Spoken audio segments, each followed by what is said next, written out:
नमः शिवाय। आज का विषय है अमावस्या व्रत कथा। हिंदू धर्म में सावन का महीना बेहद पवित्र माना जाता है। ऐसा कहा जाता है कि यह महीना भोलेनाथ को बहुत प्रिय है, इसलिए इस महीने में आने वाले अमावस्या का महत्व और भी बढ़ जाता है। धार्मिक मान्यताओं के अनुसार इस महीने में अमावस्या का व्रत करने से पितरों के आत्मा को शांति मिलती है।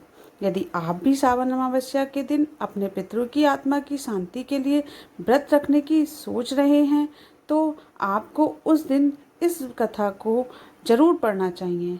ऐसा कहा जाता है कि इस कथा को पढ़ने से पितृ बहुत जल्द प्रसन्न हो जाते हैं। पौराणिक कथा के अनुसार एक नगर में एक प्रतापी राजा रहता था। उनके एक बेटा था जिसका विवाह हो चुका था। एक दिन राजा की बहू ने चोरी से मिठाई खा ली और नाम चूहे को लगा दिया, जिसकी वजह से चूहा बहुत गुस्सा हो गया और उसने मन ही मन ठान लिया कि वह चोर को राजा के सामने लेकर आएगा। एक दिन राजा के यहाँ कुछ मेहमान आए। सभी मेहमान राजा के कमरे में सोए हुए थे। क्योंकि चूहा को बहुत गुस्सा था, इस वजह से वह रानी की साड़ी को ले जाकर उस कमरे में रख दिया। और जब सुबह में मेहमान की आंखें खुली और उसने रानी का कपड़ा देखा, तब वह यह देखकर हैरान रह गया।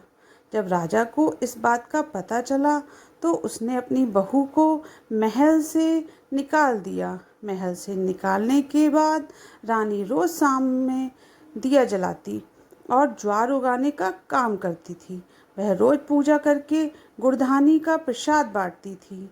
और एक दिन राजा उसी रास्ते से जा रहा था तो उसकी नज़र उस दिए पर पड़ी। वह राजमहल लौटा, तब उसने अपने सैनिकों से जंगल में जाकर उस चमत्कारी चीज के बारे में पता लगाने को कहा। राजा की आज्ञा पाकर सैनिक जंगल की तरफ निकल पड़े। जब वह उस पीपल के पेड़ के नीचे पहुंचे तो उन्होंने वहां देखा कि दिया आपस में बात कर रहे थे। सभी अपनी अपनी कहानी बता रही थी। तभी एक शांत दिए से सभी ने सवाल किया कि तुम भी अपनी कहानी बताओ। यह सुनकर शांत दिए ने कहा कि वह रानी का दिया है। उसने आगे बताया कि रानी की मिठाई चोरी की वजह से चूहे ने रानी की साड़ी मेहमान के कमरे में रख दी और बेकसूर को सजा मिल गई।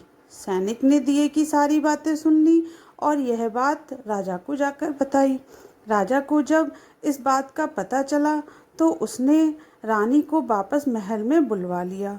महल में वापस आने के बाद रानी खुशी खुशी रहने लगी। यह थी अमावस्या व्रत कथा। इसी के साथ मैं अपना वीडियो समाप्त करती हूँ। आशा करती हूँ आपको ये वीडियो अच्छा लगा होगा। अगर अच्छा लगा तो कमेंट्स करके ज़रूर बताइए और लाइक शेयर करना ना भूलें। राधे राधे। ओम नमः शिवाय। ओम नमः शिवाय।